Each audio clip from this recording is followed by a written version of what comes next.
atividade legal aí com base em um filme, né? Então, aula de filosofia, aula gravando, hoje 7/6, com o segundo ano do ensino médio. Bem-vindos e bem-vindas. Eu passei para casa uma atividade, foi uma atividade de pesquisa sobre Jean-Jacques Rousseau. Alguém fez aí essa atividade? Alguém mais, né? Raíssa, Clara, Cláudia, Luísa, Juliana, vocês chegaram a realizar essa atividade? Sim ou não? Raquel, bom dia. Bom dia, Raquel, bem-vinda.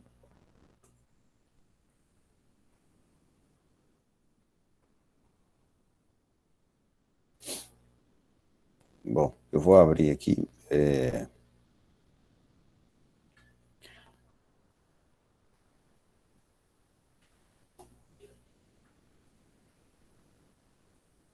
A atividade foi essa daqui, ó. Uma atividade de pesquisa de filosofia, vou colocar aqui para vocês, do dia 31/5, correto? Foi essa atividade aqui. Raquel, recebi a sua atividade, tá bom? Pode ligar o microfone, Raquel?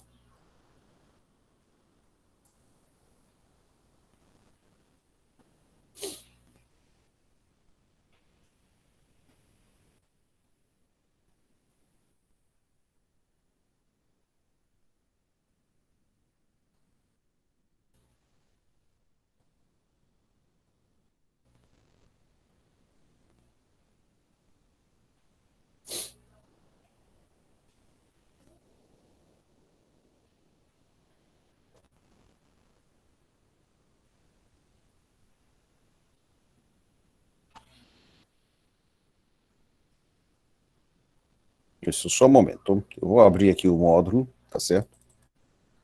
E aí a gente continua a aula da semana anterior, tá bom? Só um momento aqui.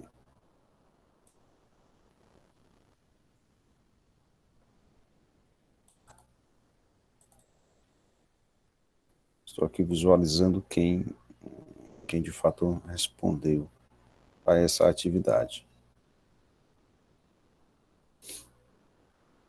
Então, a atividade que eu passei para casa foi a seguinte, né? Com base no filme Perfume, de 2006, segundo Rousseau, por que o homem tende a se corromper na sociedade? Tá? E aí vocês poderiam... a minha intenção, né, era perceber o quanto vocês assimilaram, né, sobre o enredo desse filme, relacionado a esse pensamento de Rousseau, né? Porque o homem tende a se corromper na sociedade.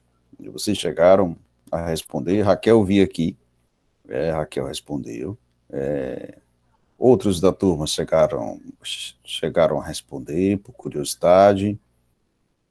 Vai ser uma questão cara para a nossa prova, ou não? Como é que ficou isso? Chegaram a ver alguma coisa do filme, sei lá. Nada, nada, nada, nada, gente.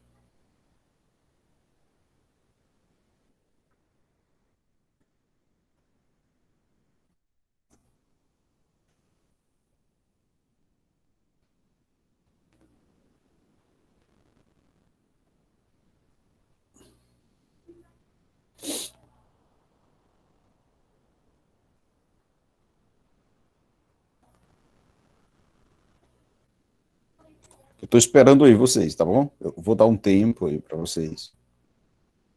2 minutos, no máximo, né, para vocês se manifestarem no chat. Gostaria desse feedback, isso é importante, né? Se não houver, eu continuo a aula. E aí, gente?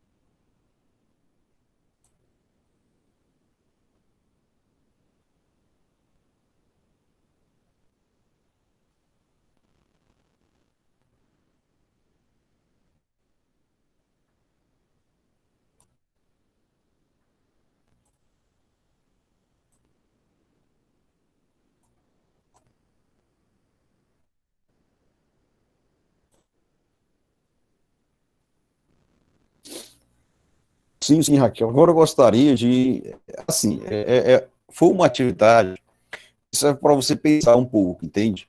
Para você relacionar isso, porque o homem é ganancioso, né? Relacionar essa ideia com com o enredo do filme, entendeu? Principalmente com o personagem Jean. Essa foi a minha meta, né? Essa foi a minha meta. Eu acredito aqui que eu vou espelhar novamente essa atividade aqui. Eu vou espelhar, porque eu acho essa atividade bastante importante. E aí vocês vão me dizer.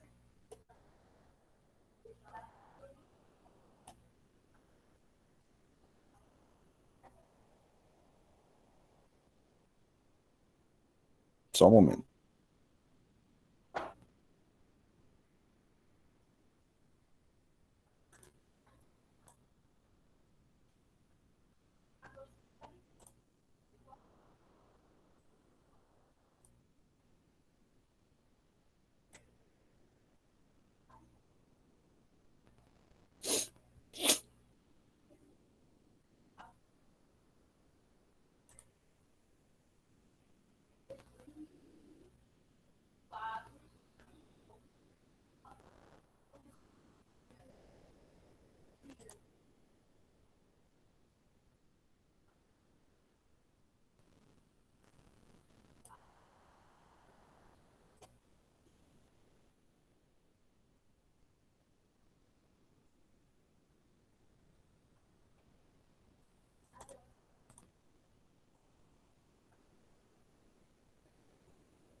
Mas vamos lá, eu estou esperando a manifestação também de vocês, tá bom? Uma atividade que eu deixei semana passada.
E aí, turma, vocês, e aí, responderam? Estão respondendo?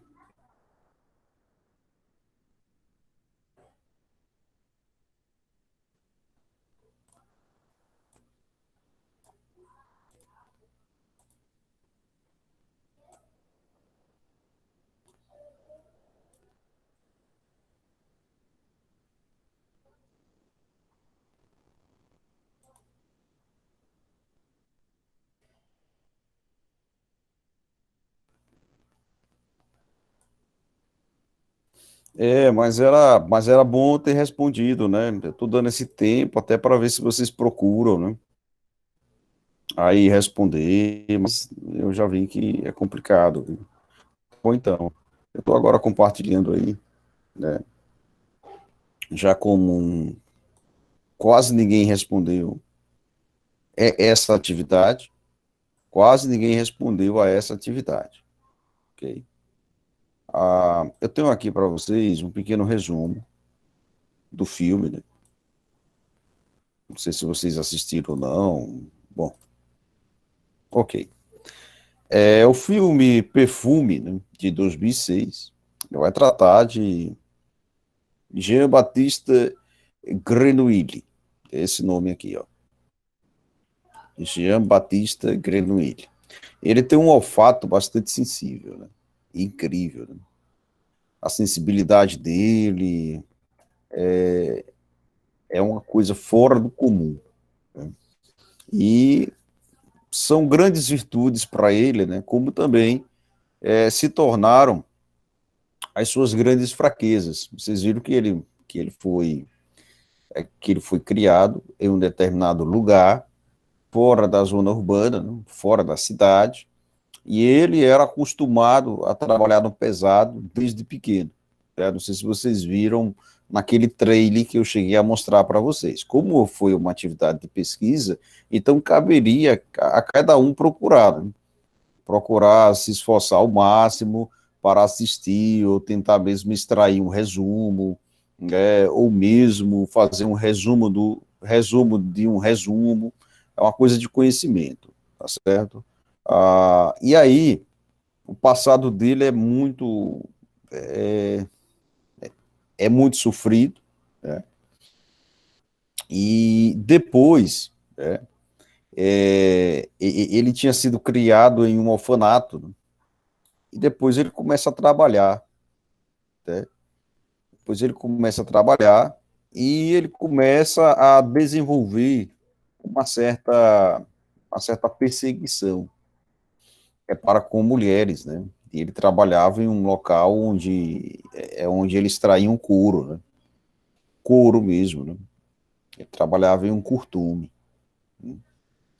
E esse rapaz, esse personagem, né? E ele tinha um dom natural de sentir os odores das mulheres. E ele conhecendo já um perfumista, né, ele acaba se tornando um experimentador, né?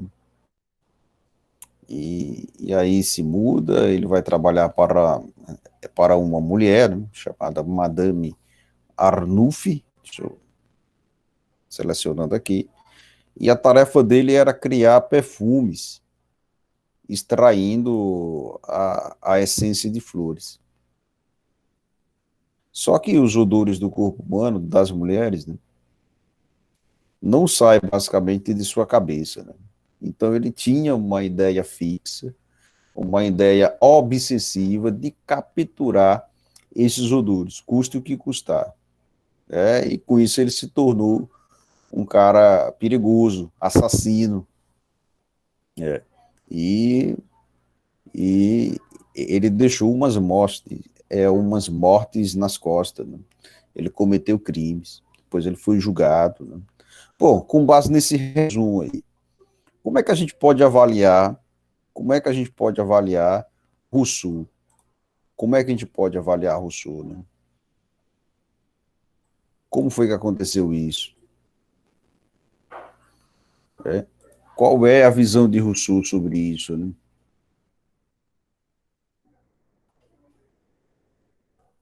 Qual é a visão de Rousseau sobre isso? E agora? Ficou melhor?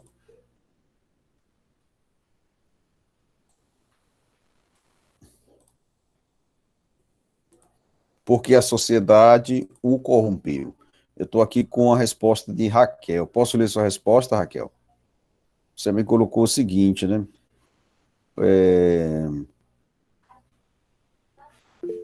Você falou da liberdade, a liberdade natural do homem, seu bem-estar e sua segurança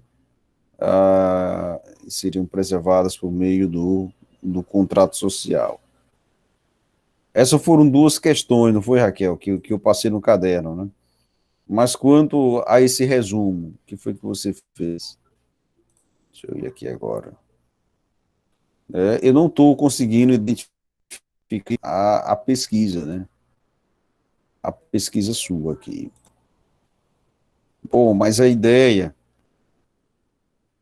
você me mandou outro e-mail aqui também.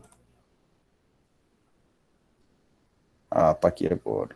Não, peraí. Isso, você me colocou o seguinte, ó, reflexão com base no filme, não é isso? A sua resposta foi, porque o homem fica ganancioso com as riquezas, quando vê que pode prosperar com alguma coisa, a ganância tende a aumentar. O homem que se deixa ser influenciado pelas coisas da terra ou por alguma amizade. Beleza. Mas no tocante ao filme,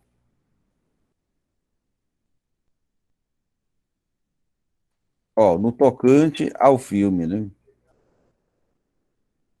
Porque o homem se corrompeu? Essa é a minha pergunta. Por que o homem se corrompeu? Seria essa a minha principal pergunta, Raquel.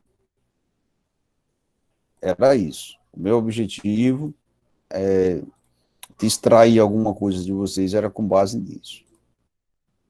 Tá certo?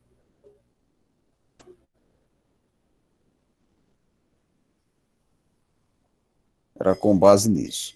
Vamos para as questões 1 e 2 do módulo. Eu vou deixar esse resumo aqui para vocês depois. Resumo do filme. Não sei se esse resumo ele entra, ele fica todo no chat aí, eu não sei. Deixa eu olhar aqui se fica todo no chat. Aí eu coloco, eu disponibilizo isso para vocês. Ó. Essa é a primeira parte. Ficou até cortado ali, né?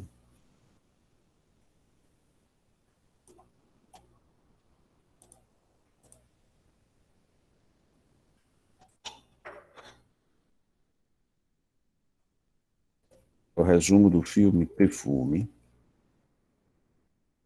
de 2006. Ok? E outras informações também vocês poderão ver, tá certo? É com base até em um best-seller, um livro, né? História de um assassino. Beleza? Essa é a primeira parte. A segunda parte está aqui também. Vocês gravem isso, porque de repente pode cair na prova, né? Isso é importante, né? E aqui também, tá certo? Estou aí, disponibilizei para vocês esse resumo pelo chat, tá bom? Para vocês realizarem um trabalho. Essa atividade eu vou cobrar na próxima aula, certo? Eu vou cobrar na próxima aula essa atividade aí, tá bom? Eu vou espelhar agora o nosso módulo, Jean-Jacques Rousseau.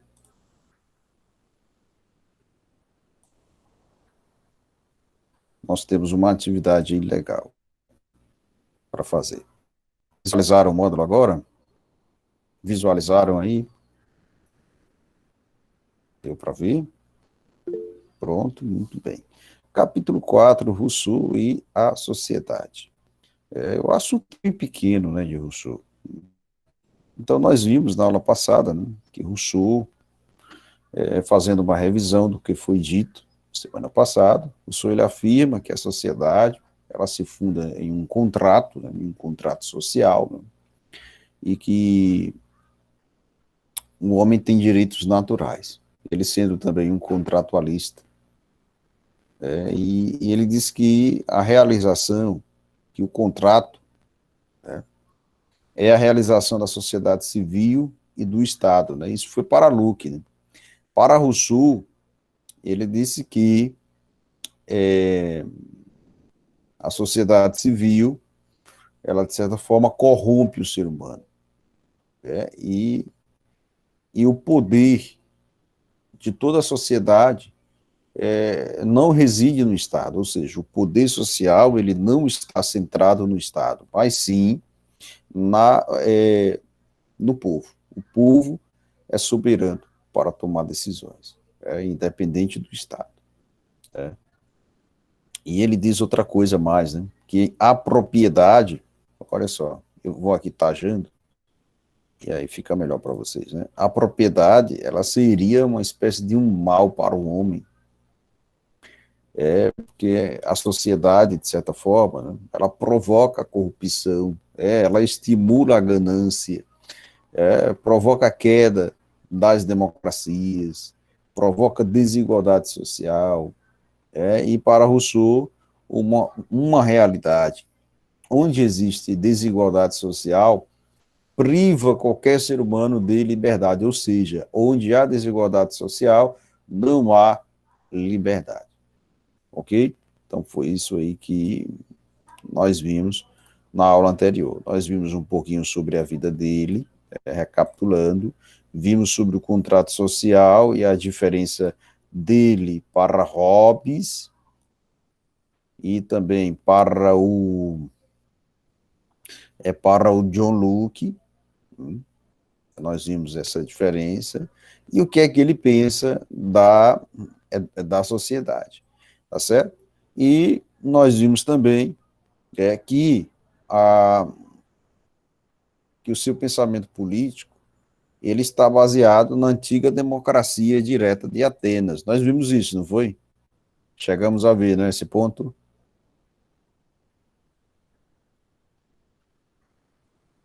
Hein, gente? Vocês viram aí? Vocês viram esse ponto aí? Também foi esclarecido, né? Por quê? Ele se inspirou na democracia direta, né?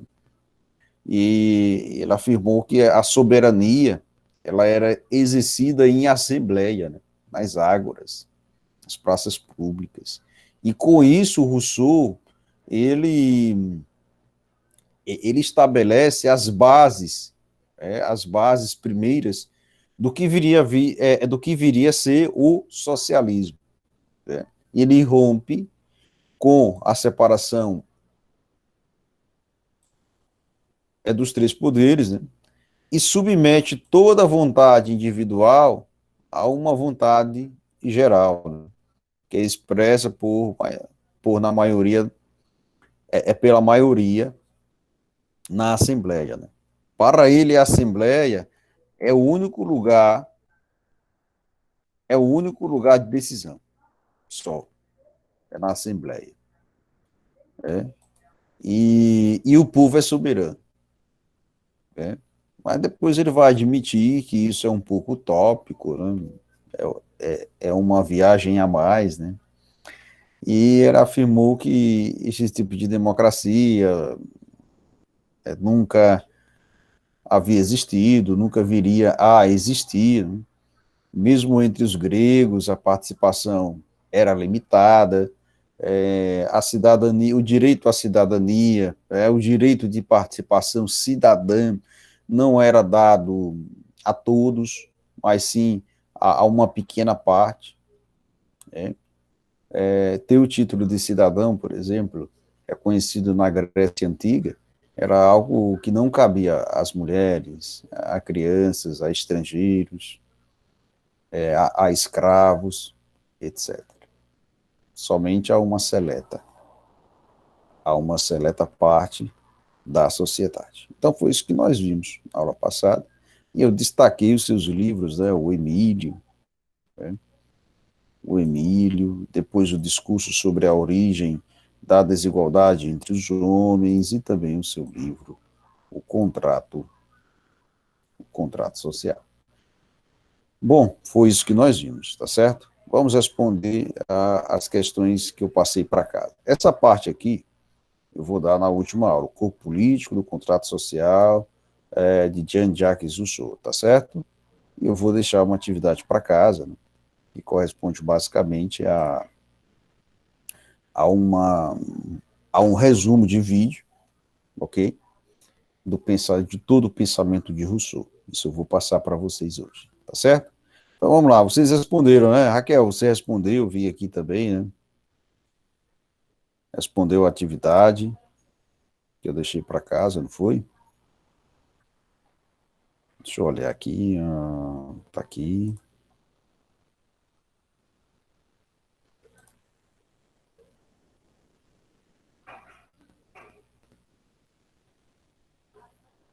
Eu passei para vocês as questões.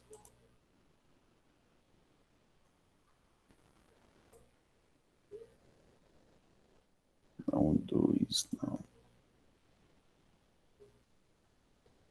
Deixa eu olhar aqui. Não. Só passei essa atividade mesmo para vocês. Foi isso.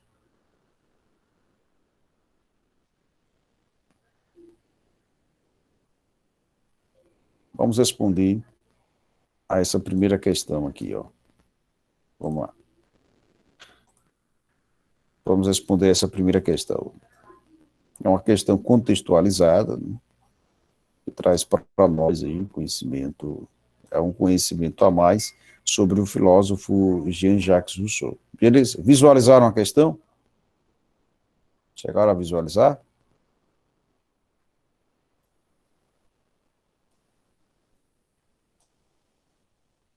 Sim, pronto, vamos lá. Então vamos ver aqui.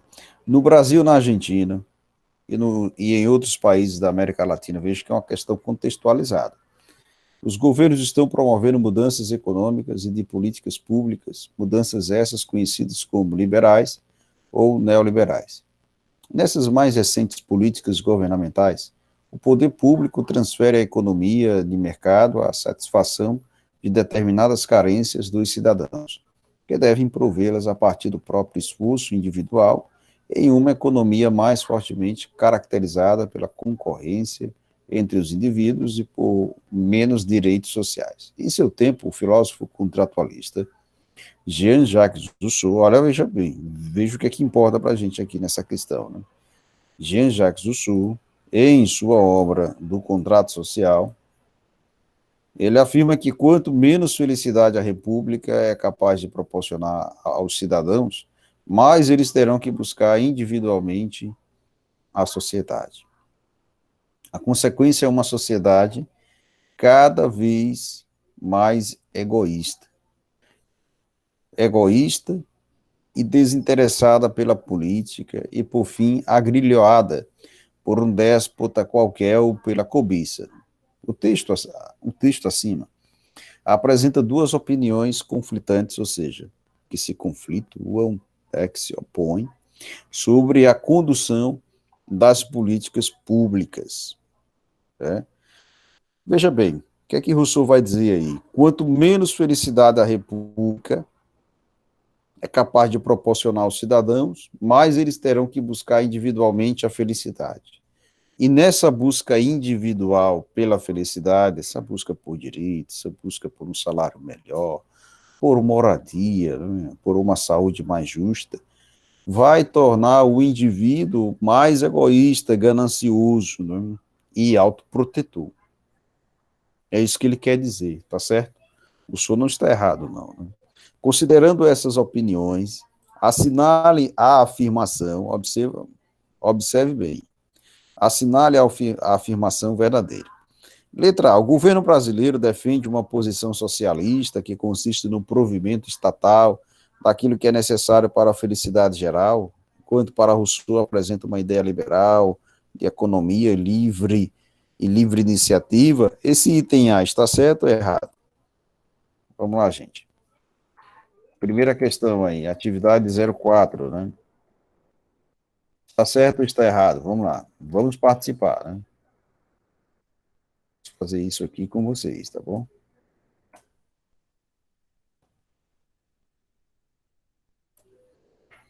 Está certo ou está errado?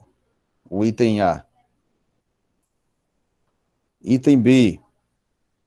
Rousseau é um conto mais, representante do marxismo cultural, que produz suas críticas ao governo Bolsonaro com o único objetivo de desestabilizar o Brasil e inviabilizar as reformas econômicas liberalizantes. Rousseau não tem nada a ver com o marxismo, ok? Ele não foi um marxista, né? Se interpreta-se por ele ter admitido a democracia direta, né? E por dizer que a vontade da maioria em uma sociedade, né, que faz decisões prevalece, né, sobre a minoria, né? A sua teoria foi sobre isso. Então, nós não podemos relacionar diretamente o Rousseau com o marxismo e com o socialismo utópico, beleza? Ele deu as bases, né, mas ele não foi diretamente aí marxista. Né? Na letra C, Rousseau apresenta o argumento contrário ao individualismo liberal, uma vez que o indivíduo despreocupado com a política e engajado nos ganhos econômicos, ele se distancia dos assuntos públicos e corre risco de perder sua liberdade. É isso aí que ele está dizendo, gente? Então vamos lá. Temos aí os itens A, temos o B, temos o C, temos o D e temos o E, né? Acompanha aí. Qual é a alternativa aí para vocês? Hein? Qual é a alternativa? E na letra D, a posição do governo brasileiro ao apresentar o menor aporte para as universidades públicas, quando amplia a rede de universidades privadas, é condizente com o pensamento de Rousseau, que tem em foco o bem público e não a busca individualizada por felicidade. Então, eu vou aqui reduzir um pouquinho, acho que fica bom assim, né? Qual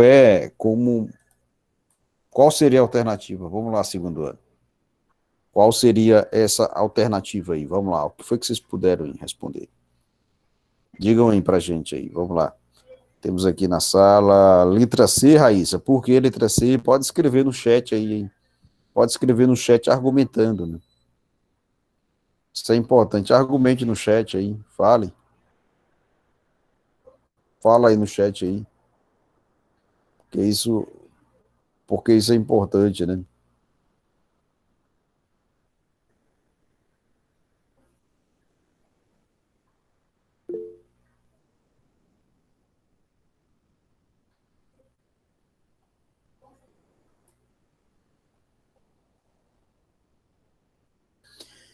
Eu sei lá, minha intuição foi nessa. Veja bem, Raquel. Ó, Raquel não, é Raíssa, né? Perdão. Observe bem, ó. Nós temos aqui, nessa primeira parte, até aqui, ó, nós temos uma informação sobre, sobre o Brasil, né? Sobre o estilo de política governamental do Brasil, em que prevalecem políticas liberais e neoliberais, ou seja, políticas em que fazem muito investimentos privados. E confia na livre lei da oferta e da procura, confia na livre comercialização, né? E na menos interferência do governo sobre, sobre preços, sobre ações fiscais e tributárias, ok? E aí ele coloca do lado aqui o Jean-Jacques Rousseau, né? Que ele disse que, por exemplo, né, o ser humano, ele na república, na sociedade civil, né, ele fica ele fica mais infeliz porque há menos felicidade aqui na república. Sabe por quê? Porque ele vai encontrar poucos meios para se tornar realizado e feliz. Vocês estão me entendendo? Há poucos direitos, ou seja, a oferta de direitos naturais, como a saúde, a moradia, a educação, a segurança, é, e até um justo salário, isso é pouco obtido na sociedade, na República, né? Trazendo aí um pouco do pensamento de Rousseau para a nossa realidade. Né? E como isso é pouco obtido, como é que vai ficar o estado do homem? Né? Vai ficar infeliz, então ele vai ter que lutar, vai ter que buscar, e com o tempo ele vai se tornar uma pessoa egoísta, gananciosa, por quê? Porque a estrutura de vida da sociedade, que é uma estrutura egoísta e capitalista, é de, de certa forma, o tornará uma pessoa também egoísta e gananciosa. Deu para entender, Raíssa, agora? Deu para entender? Deu, né? Mais simples do que isso. E aí a gente indica aí na letra C mesmo. O que é que ele fala? A resposta é a letra C, né? Ele apresenta com um argumento contrário ao individualismo liberal, né? Porque o individualismo liberal é bastante impulsionado, né? Por essa necessidade de crescer, de prosperar, e torna o homem despreocupado com políticas públicas, realmente, né? Só se preocupa com os ganhos econômicos, né? Em ter, e acaba esquecendo do próprio ser e esquece do outro, né? E acaba, de certa forma, né, não respirando a sua liberdade. Ok? Alguém sabe o que é liberdade em Jean-Jacques Rousseau? Alguém sabe o que é liberdade?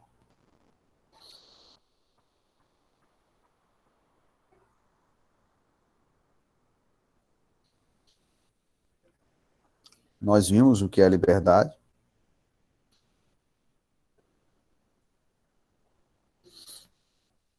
Depois você dê uma procurada aí, tá bom?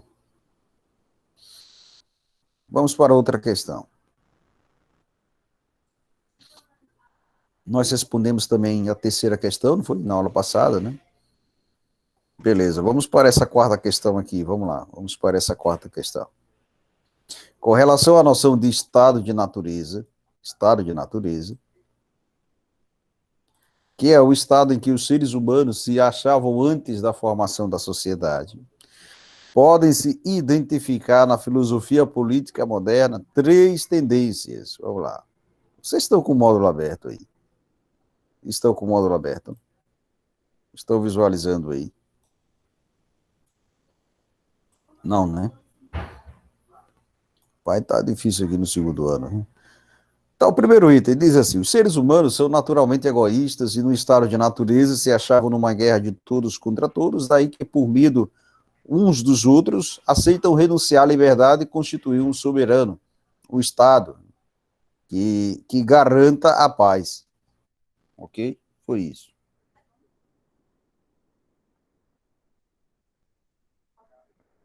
Segundo, não é por medo uns dos outros, e sim para garantir o direito à propriedade e à segurança, que os seres humanos consentem em criar uma autoridade que possa tornar isso possível. 3. No estado de natureza, os seres humanos eram infelizes, e foi o advento da propriedade privada e da sociedade civil que tornou alguns escravos de outros. Podem-se atribuir essas concepções, respectivamente, a quem, gente? Letra A, Hobbes, Rousseau, Maquiavel. B, Hobbes, Locke, Rousseau. C, Maquiavel, Hobbes e Locke. E D, Rousseau, Maquiavel e Locke. É a quem? Vamos lá, vou esperar que vocês respondam aí. Uma questão tranquila, viu? Repetindo, estou na quarta questão, certo?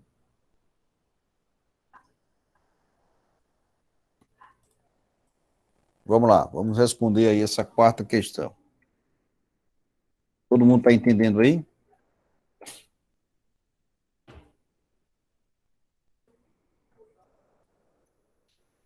Vamos lá.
Vamos lá, segundo ano. E aí, o que vocês puderam marcar?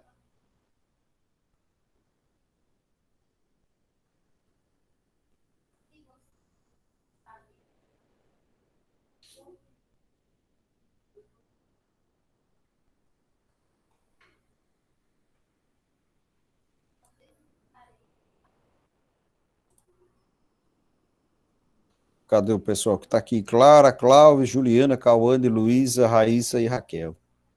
E aí, gente? Foi o que vocês puderam marcar aí? Hoje vocês estão devagar, né? Letra D, Juliana. Letra D de dado. Vamos ver. Vamos ver. Viu? Vamos ver. Você marcou Rousseau, Maquiavel e Locke. Vamos lá. Você não entendeu bem. Tem que ver um pouquinho mais atrás. Viu? Nós já estudamos Thomas Hobbes, não foi? Hobbes, vocês lembram? Alguém lembra aqui? Nós estudamos Hobbes, não foi no início? Ou não? Alguém lembra? Nós estudamos Maquiavel, nós estudamos Hobbes, estudamos John Locke, estudamos os caras, os filósofos da modernidade, velho. Os principais nomes da modernidade, nós estudamos. Só faltou aí incluir depois Descartes.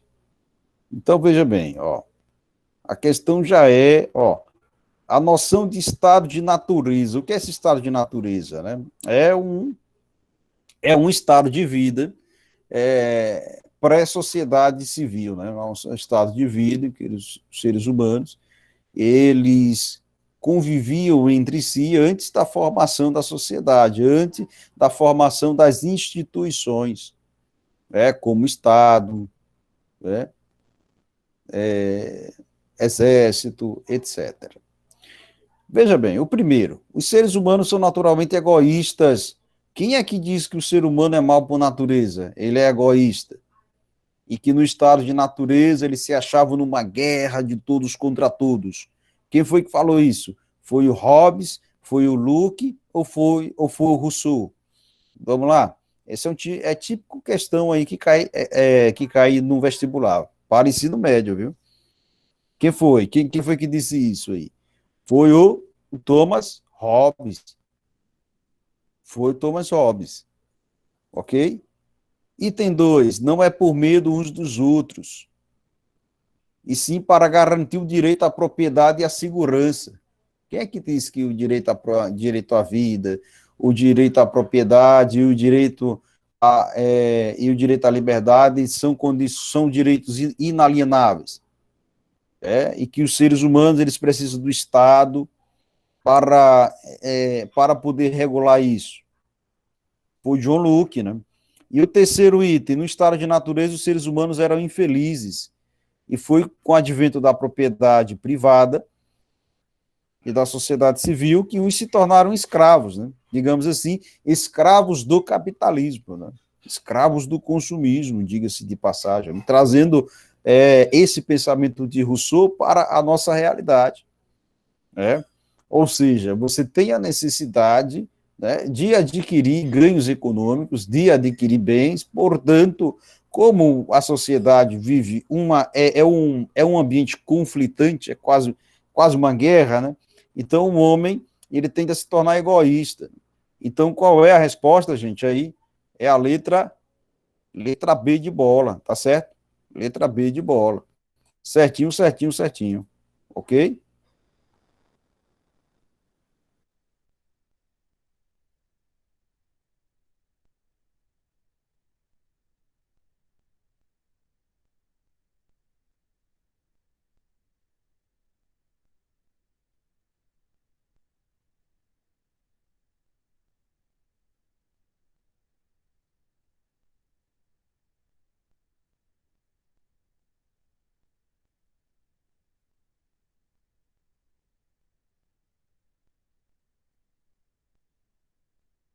Muito bem. Agora vamos entrar na aula de sociologia. Pegue aquela agenda que eu passei, né? Foi sobre o aumento de cidades, tá certo? Eu vou dar um tempinho para vocês.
Então, gente, entrando na aula de sociologia, né, eu passei uma atividade para casa, né, foi sobre resumir o vídeo sobre...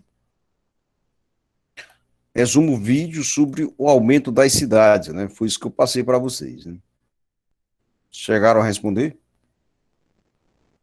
Foi essa atividade de sociologia que eu passei para vocês.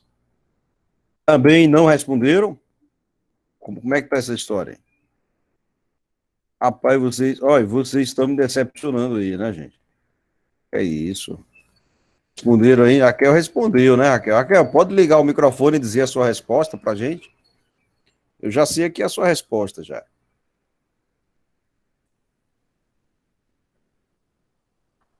Tô abrindo aqui o vídeo, né?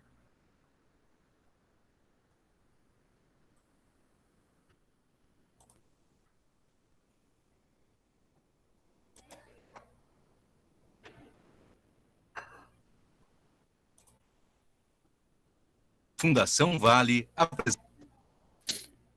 Então eu passei um vídeo legal para vocês que trata do crescimento das cidades, da periferização, né? E a coisa acontece de maneira horizontal, hoje mais do que nunca está acontecendo de maneira vertical, com o crescimento de prédios, e a cidade, todo o seu planejamento urbano, né, cresce de uma forma absurda.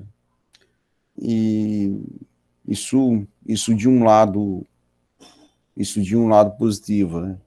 É de um lado negativo, observa-se que com o crescimento das cidades, com a urbanização acelerada, com a especulação imobiliária, né, surgem grandes necessidades sociais. E o aumento da desigualdade social é algo também bastante visível. Enquanto poucos têm muito, muitos têm pouco. Né? O que interessa para nós aqui também é observar que a cidade, ela geralmente isso é visto em todas as cidades brasileiras, em todas as metrópoles, é que o crescimento ele não se dá de maneira organizada, né? Ele se dá de maneira, digamos assim, é, de uma forma em que há organização e também desorganização. A organização ela vem por meio da especulação imobiliária, ok? Por meio dos grandes planejamentos de construções civis realizados por construtoras. E a desorganização ela vem por meio de ocupações, de habitações, é, de construção de habitações irregulares, que são realizadas, por exemplo, em povoados, em favelas, ok? E com isso, né, sobra para a classe desfavorecida, né? E diante que morando em uma realidade até então desorganizada, ela consequentemente é privada a, a direitos sociais obrigatórios, ok? Como água, como um serviço de água adequado, um serviço de energia elétrica adequado, pavimentação, sinalização adequada nas vias, um posto de saúde eficaz, tudo isso. Ok, Raquel, beleza então, tranquilo. Então eu vou ver aqui a sua, a sua atividade, deixa eu me olhar aqui o que foi que você viu. Chegou a assistir ao vídeo, Raquel? Chegou a assistir ao vídeo? Ficou bacana o vídeo?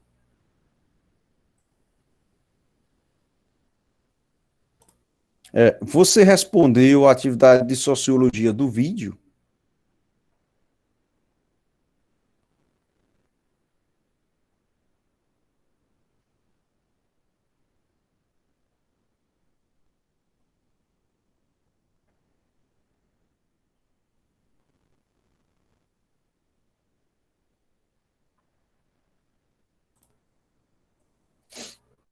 Um pouco, porque eu não estou vendo aqui a sua atividade, não. Bom, mas eu vou passar o vídeo agora aqui, vamos lá. Olha só, o vídeo que eu lancei para vocês na semana passada sobre Mandou, peraí, o texto, né? Você mandou o texto feito, né? Aqui eu estou vendo só, você só fez as atividades de fixação. O texto feito eu não vi, deixa eu olhar, deixa eu olhar melhor, né? Deixa eu ver aqui, não, peraí. Tem um texto aqui que você fez, peraí.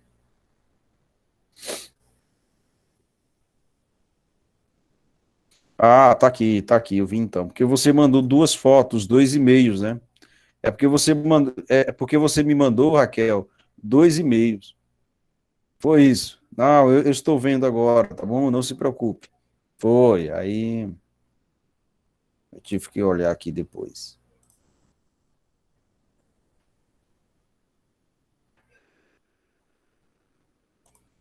Eu estou espelhando o vídeo aí, o qual nós iremos trabalhar já já, o vídeo que eu passei semana passada, mas eu vou ler aqui a resposta de Raquel, ó, olha o que ela colocou para mim, né? Resuma sobre o aumento das cidades. O aumento das cidades está associado ao êxodo rural, ou seja, ao fato de a população deixar a zona rural para dirigir-se aos centros urbanos. Ponto.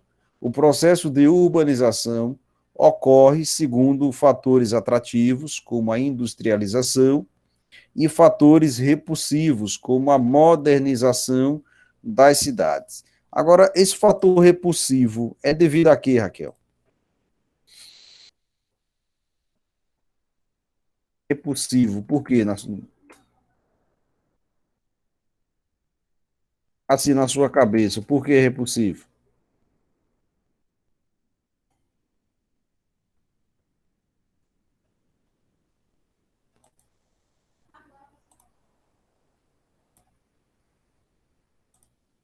Raquel, repulsivo por quê?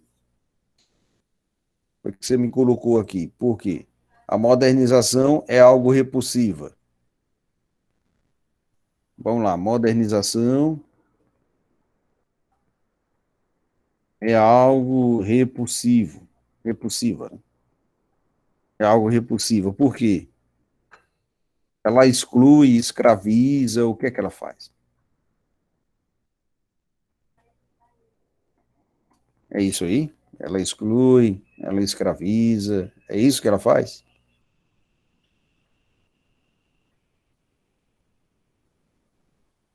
Ok?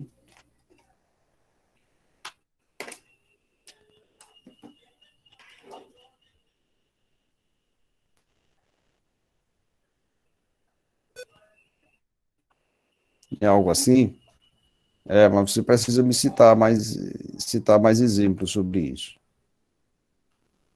Tá bom? Eu vou passar o vídeo novamente, vamos assisti-lo agora. Apresenta.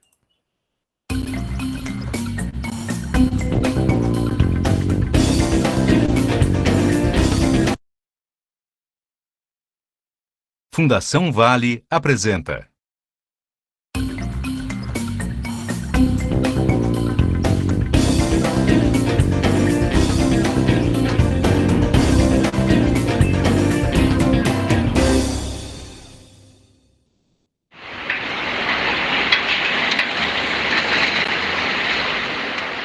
As transformações urbanas demoram, mas acontecem e acontecem o tempo inteiro. A cidade é um organismo muito vivo, muito dinâmico nas suas contradições, nas suas disputas pelos melhores lugares e maiores valorizações, né? De maneira que o tempo todo a cidade se modifica. As cidades crescem aqui no Brasil de uma forma muito característica em toda a América Latina, que elas crescem geralmente de forma horizontal. Elas crescem em área e em população. As cidades vão crescendo de acordo com a direção, né, das frentes imobiliárias, as novas frentes imobiliárias, por exemplo, o Rio de Janeiro, na direção de Copacabana, depois Leblon, depois Barra da Tijuca. Então, assim vão as frentes imobiliárias. Mas há esse processo em que a pobreza vai para a periferia, estende a cidade. É um modelo de crescimento muito caro, porque ele estende as redes de água, esgoto, drenagem, energia, pavimentação. Então nós podemos chamar de uma ocupação extensiva, não é? Espalhada pelo território e rarefeita de população, como uma cidade cara, e, ao contrário, uma cidade mais compacta, né, de uso mais intensivo, tende a ter serviços públicos mais baratos e de maneira mais racional. Na cidade compacta, você tem o que nós chamamos de mix de uso. Então, você mora num apartamento, a padaria pode ser no térreo, o chaveiro pode ser no térreo, a escola é próxima. Você tem a possibilidade, enfim, de fazer menos viagens que pesam sobre a poluição do ar, o aquecimento global. O interessante é ter cidades compactas que sejam intermediadas por parques, áreas verdes, etc. Acho que pelo próprio horizonte dos próximos 50 anos, as nossas cidades continuarão crescendo. Ela pode se desenvolver em número de habitantes e em área construída e pode se desenvolver de uma forma perversa. Belém está se expandindo e as áreas periféricas de Belém estão sendo mais valorizadas no processo de urbanização com exclusão. Aqui nós temos o exemplo do Portal da Amazônia, que é um projeto que está aterrando uma parte da orla. Para fazer essa obra foi necessário tirar centenas de famílias que já moram há 40, 50 anos nessas áreas, né? Moram em palafitas, moram em casas de madeira, em casas precárias. Essas famílias foram retiradas e agora a orla está se valorizando, né? E há interesse, então, do mercado, há interesse de empresas querendo instalar hotéis, porque é uma área que fica de frente para esse belíssimo rio chamado Rio Guamá. A cidade neoliberal é a cidade do mercado. É a cidade onde o mercado se impõe sobre toda e qualquer outra valor, sentido, significado, porque está baseado no pressuposto de que o mercado, funcionando por si só, as livres forças do mercado ordenam de melhor maneira o espaço urbano. O que nós sabemos é que a forma pela qual o mercado ordena o espaço urbano é segregando e aprofundando as desigualdades.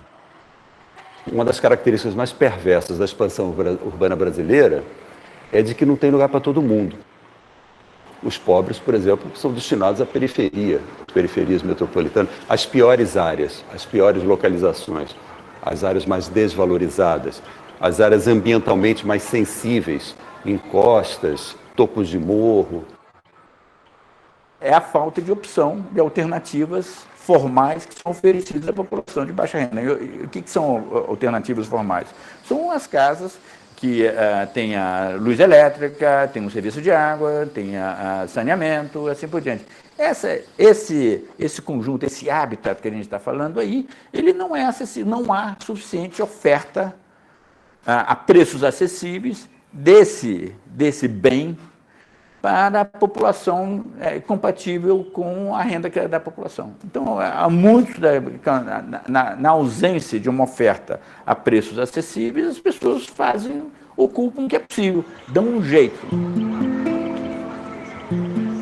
Em 2010, foi feito um diagnóstico sobre as ocupações precárias em Belém do Pará. Só o bairro do Bengui tem 16 ocupações precárias. Em Belém, nós temos que ter mais de 100 ocupações precárias. Então, esse processo de precarização da moradia é um processo que não é novo, mas cada vez mais que o processo de urbanização chega de forma injusta, vai expulsando o pobre cada vez mais para a periferia, para áreas não urbanizadas, sem saneamento. Eu já estava vendo problema onde eu morava. Então, isso daqui era uma maneira boa. A casa que eu moro não é minha. Então, eu tenho que procurar um lugar para mim morar. Então, surgiu essa invasão e eu me meti aqui, né? Tinha invasão, eu digo, aí, se não sair, eu vou garantir a minha moradia. Era muito ruim, muito difícil. você morando, dormindo de badilona, quartinho de madeira, aquela coisa toda. Aí que aquilo lá surgia uma confusão, você tinha que bater, um camarada já queria te tomar aquele terreno. Os serviços públicos, né, não atendem a população. Com a ocupação Paulo Freire e outras ocupações, veio a inchar ainda cada vez mais e faltando escola, creche, para atender as novas necessidades dessa população que chegou desde 2003. Então, desde 2003, a população aqui praticamente está abandonada. Tem horas que o pessoal fica horas e horas no ponto de ônibus, esperando um ônibus e não consegue. Quando vem aquela vulca, né, o pessoal ali dentro. O outro lado da moeda é que quando vem a urbanização, não se tem um tratamento diferenciado. O que falta realmente é uma discussão séria da política de desenvolvimento, tratando os diferentes de formas diferentes. Você tem áreas no Rio de Janeiro, São Paulo, Recife, enfim, Porto Alegre, que não ficam nada a dever às melhores áreas de Nova York, Londres, Paris, etc. E outras áreas que não ficam nada a dever a áreas que você encontra em Bangladesh e em algumas cidades africanas. Obviamente que esse tecido esgarçado, do ponto de vista social, é bastante preocupante. Isso não só pode, mas tem tido consequências bastante nefastas do ponto de vista da convivência social. No fundo, é um tipo de ocupação que tem também consequências fortes do ponto de vista cultural, né? Eu entenderia que o planejamento urbano com uma face mais social deveria evitar esse tipo de situação tão radical de separação social no espaço, né? E aí a gente podia falar em dois grandes modelos de segregação, que é o modelo mais clássico, que talvez São Paulo tenha representado melhor, né? São Paulo é mais exceção do que regra, que é o da expulsão dos pobres para as periferias, né?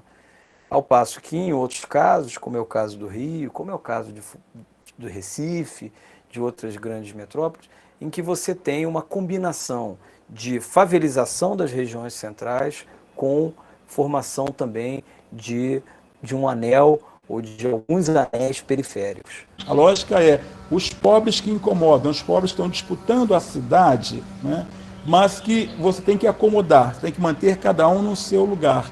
Já que não pode remover todo mundo para fora da cidade mais estruturada, né, com todos os serviços, você tem então que expulsar esse que a gente chama da periferização da pobreza, e isso é uma tendência, mas também é uma resistência desses lugares. As favelas onde elas se instalaram até agora, elas brigam e vão lutar para permanecerem aí.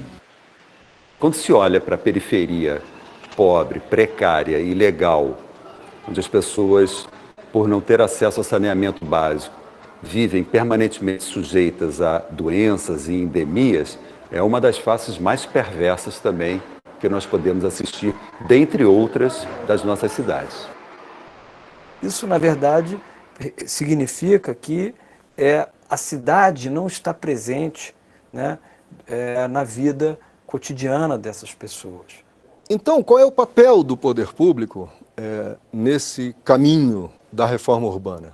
Qualificar as áreas desqualificadas e não qualificar mais as áreas já qualificadas.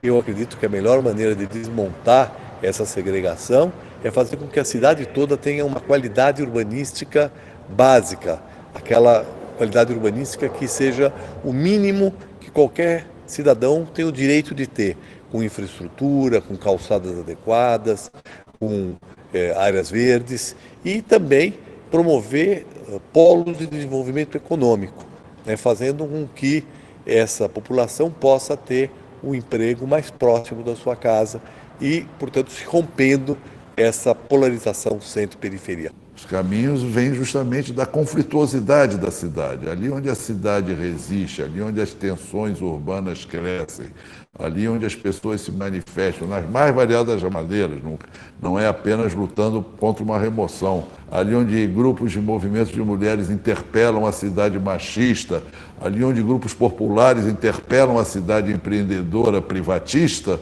ali onde grupos culturais ocupam o espaço público e muitas vezes são escorraçados porque estão onde não deveriam estar, né? Sempre esses são os grupos que questionam e produzem experiências alternativas. Discutimos muito pouco a totalidade da cidade. Nós discutimos muito esses processos, ocupa, não ocupa, né? Queremos essa obra, queremos saneamento na favela. Isso a gente pensa muito hoje territórios isolados, né? Carentes. E a grande cidade? Que grande cidade a gente quer, né? Onde as pessoas possam se encontrar, onde as pessoas possam se confrontar, porque democracia é confronto, e a cidade é o lugar do confronto, a cidade é o lugar da sobreposição de culturas, de valores, né? Então, como é que a gente garante isso pensando, né, um ideal de cidade? Que os diferentes se confrontem e ganhem maioria.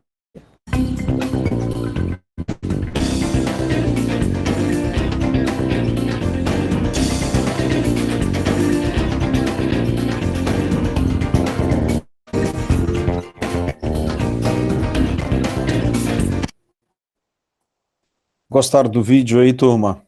Gostaram do vídeo? Legal. Alô, alô. Deu para entender o vídeo? Deu para compreender as informações? Segundo ponto, Raíssa. Estou falando do conteúdo, das informações. Então, vejam. Eu estive aqui, à medida que o vídeo estava se passando, eu estava elencando alguns pontos fundamentais, né, que vocês poderiam ter elencados na semana passada. Foi um vídeo que vocês passaram uma semana para assistir. Uma semana para assistir. Aí, mais uma vez, só uma aluna fez a atividade. É muito triste isso. É muito triste, entendeu? Eu gosto de trabalhar com seriedade, com retorno, né? Gosto de cobrar da melhor maneira possível, mas o que eu estou vendo, em se tratando de segundo ano, vocês precisam se dedicar mais. Eu escrevi tanta coisa aqui, ó. A hora que foi que eu escrevi. Ó, eles trazem o aumento das cidades e da periferização de Belém, no Pará. A urbanização do Brasil é feita com exclusão. Constrói-se orla, por exemplo, né, gerando desocupação dos menos favorecidos, os menos favorecidos que são retirados ou escorraçados por autoridades policiais, acompanhadas também do Ministério Público, né, são levados para abrigos, mas não se tem uma política pública, não se faz políticas públicas para não somente oferecer uma casa, né, mas também para oferecer, né, formação profissional, né, oferecer dignidade à pessoa.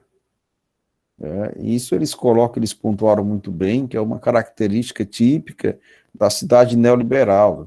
Ela se impõe sobre qualquer coisa, sobre qualquer sentido, diante da grande especulação imobiliária, se constrói bastante, se constrói prédios, se constrói condomínio de apartamentos, condomínios de casas, se constrói pontes, se constrói orlas, e tudo isso é financiado por grandes empreiteiras, né? E o resultado disso é deixar o pobre, né, destinado a morar em uma periferia. E a periferia fica como esse refúgio fica como refúgio de vida, e símbolo, obviamente, da desigualdade social. Né? E essa precarização da moradia é algo que acontece na América Latina inteira. Acontece também no Brasil. Esse aumento das cidades de maneira horizontal, em crescimento de área, e também de maneira vertical, né? Que se dá mediante a construção de prédios, né? Acontece de forma desigual. De forma desigual. Porque à medida que as grandes construções elas são feitas, só quem as adquire ou as usufrui, geralmente é quem tem uma certa renda, uma certa prerrogativa, e que não tem uma certa renda, ou seja, dinheiro no bolso suficiente, vai morar na periferia, que é mais barato porque é uma região desassistida. E aí muita gente acaba ocupando territórios privados, e o resto a gente sabe da história. Né? Esses territórios, geralmente, né, na periferia, eles carecem de apoio público, né? De serviços de saneamento, de sinalização, de transporte público, de segurança, de educação, de escola, coisas mínimas, e dignas para um ser humano viver. E a verdade prevalece sobre isso, a verdade da desigualdade social prevalece, né? Quem tem mais dinheiro mora nas melhores áreas, ou em áreas mais ou menos, né? Quem não tem, que tem pouco, vive em áreas piores. Né? E a pobreza, ela é, de certa forma, periferizada. Né? A periferização da pobreza é algo gritante no nosso país. Os pobres são sujeitos a doenças, a endemias, porque moram em áreas impróprias ou desqualificadas, né? E precisam ser assistidas, diga-se de passagem, pelas políticas públicas da prefeitura local. É um sonho ainda, digamos assim, é uma meta ainda, que todas as cidades sejam qualificadas, sejam capazes de oferecer infraestrutura, uma calçada adequada, áreas verdes, polos de trabalho ou de desenvolvimento econômico. É um sonho ainda. E o que vocês compreenderam?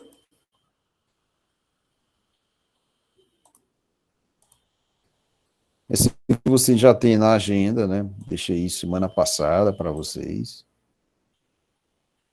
Certo? Agora eu quero escutá-los.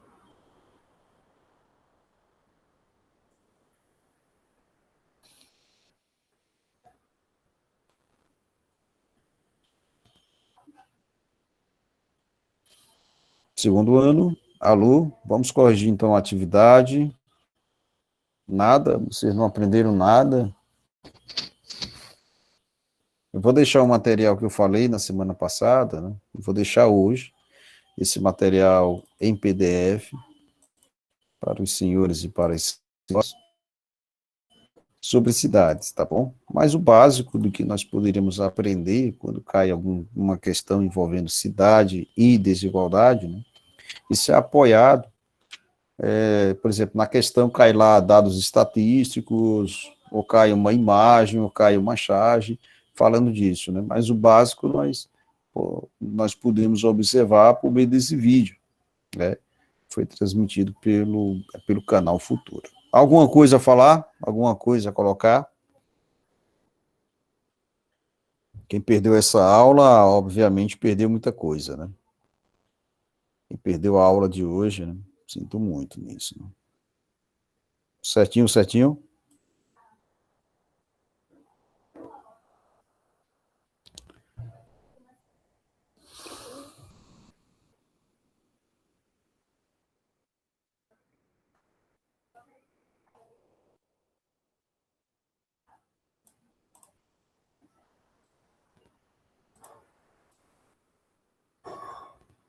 Ok, ok, pronto, pronto. Ninguém fala, então beleza, vamos lá. Eu vou agora passar para o módulo, né? Vamos. Raquel, ficaram a atividade 1 e 2, né? Atividade 4, né? Para nós corrigirmos, não foi isso? Acho que foi isso aí, né? Atividade 1 e 2, né?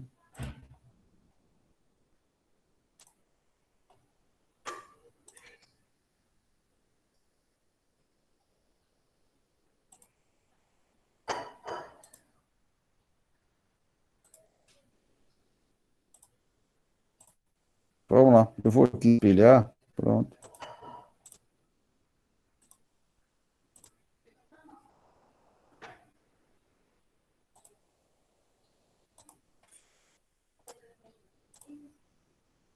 Aí. Visualizaram? Pronto, foram essas duas questões, né? Envolvendo cidade, movimento social, correto? E democracia, né? 3 questões aí. Aliás, 2 questões. Deixa eu colocar aqui. Então, atividades de fixação 4, né?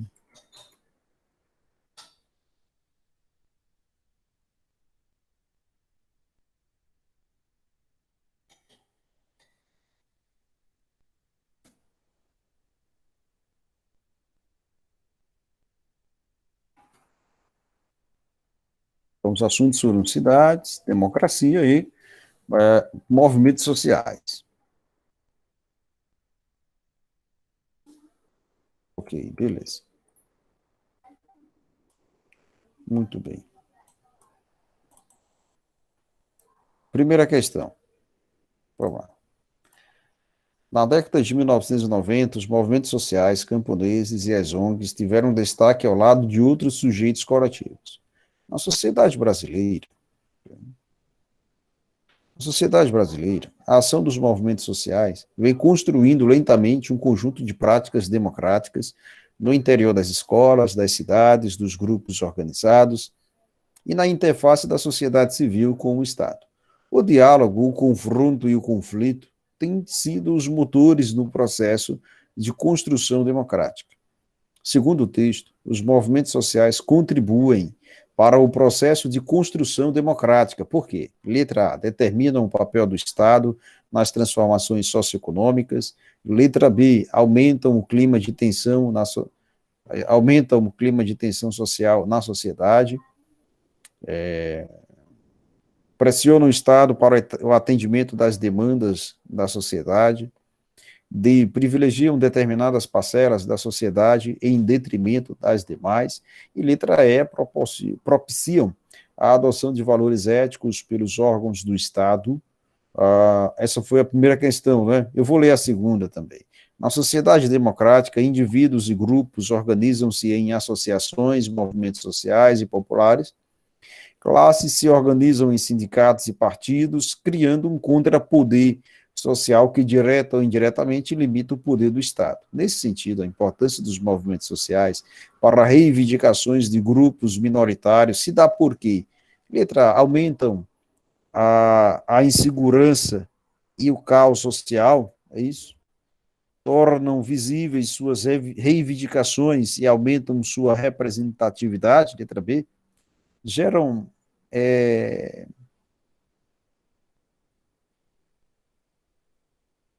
geração de empregos e das movimentações do capital, né? Geração de empregos e das movimentações de capital financeiro, ou enfraquecem as instituições do governo através de críticas e manifestações. Então, vamos lá, primeira questão e segunda questão aí, vamos lá. Vamos lá, vamos lá, vamos lá. Cadê você, segundo ano? Cadê você? Então, sociologia na veia aí, vamos lá, galera. Sociologia, primeira questão, segunda questão. Responderam? Cadê o pessoal aí? Cadê o pessoal?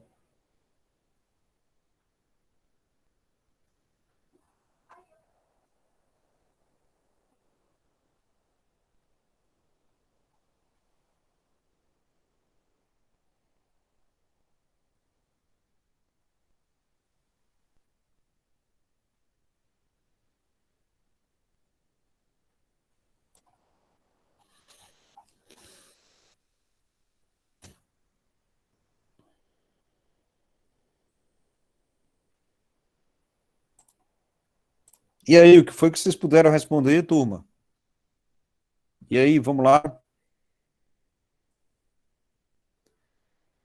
Foi que vocês puderam responder? Clara, Cláudia, Gustavo, Isabela, Juliana, Cauane, Luísa, Marcelo e Raquel. O que vocês responderam aí na primeira e na segunda questão?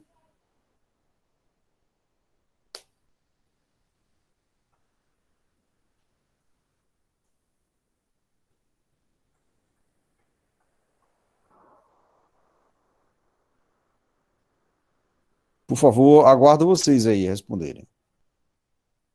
Vamos lá, puderam responder o quê?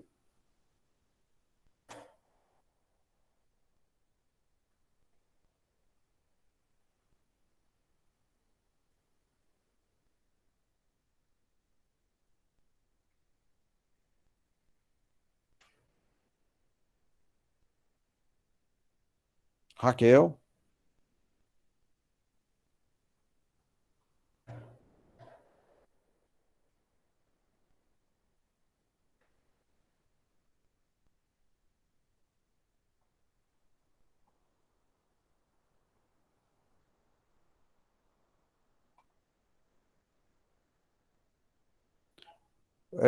Era a primeira e a segunda, não? Era a primeira e a segunda, Raquel. Só era isso aí para responder.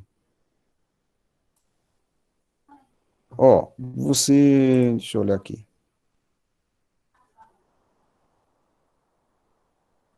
Bom, enquanto vocês não se manifestarem aí, eu gostaria que vocês dissessem alguma coisa, né? Se por acaso responder uma atividade ou não. Vamos lá, eu só vou responder enquanto vocês responderem aí no chat. Você respondeu, Raquel. Você respondeu, sim.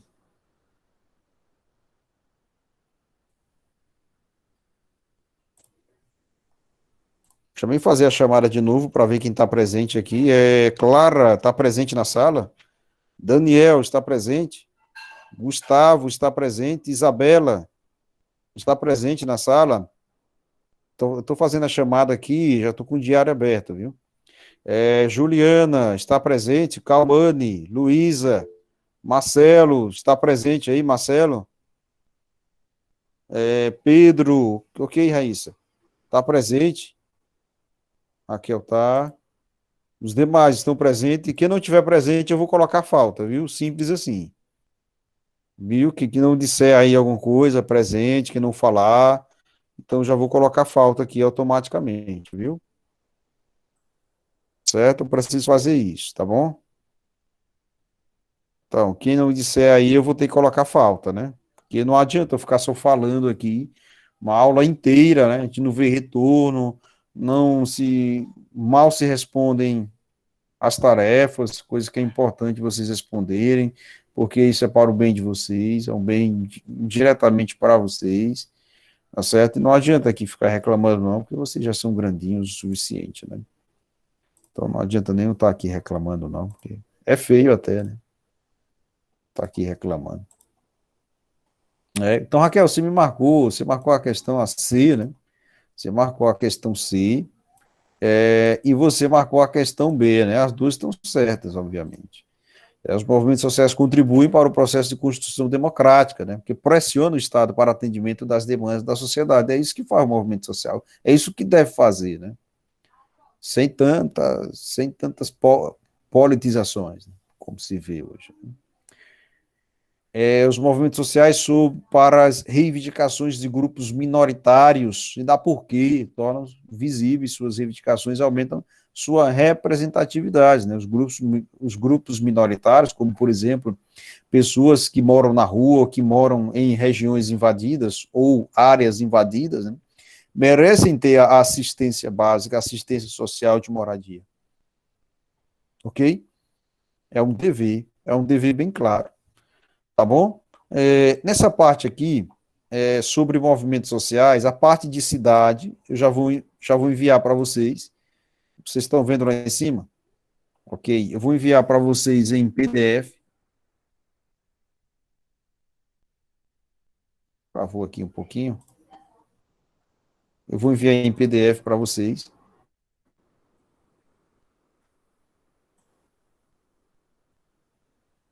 Ok, eu vou enviar em PDF daqui a pouquinho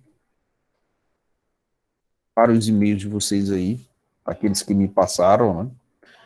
E eu gostaria que vocês dessem uma lida aí sobre a importância dos movimentos sociais, né, que acontecem através de manifestações. As manifestações podem ser pacíficas ou não, o que importa é que todos os grupos minoritários, toda a sociedade precisa ser atendida, tá certo? E aí eu gostaria que vocês dessem uma lida, né? Dessem uma lida na questão dos movimentos sociais no Brasil, né? Características desses movimentos sociais. Só isso que eu gostaria. Na próxima hora a gente finaliza isso aqui e vamos responder questões, tá certo? Então, a próxima aula eu peço, né, que chegue um pouquinho mais cedo, porque isso mesmo, Raquel. Porque vamos passar 50 minutos aí, né, apresentando e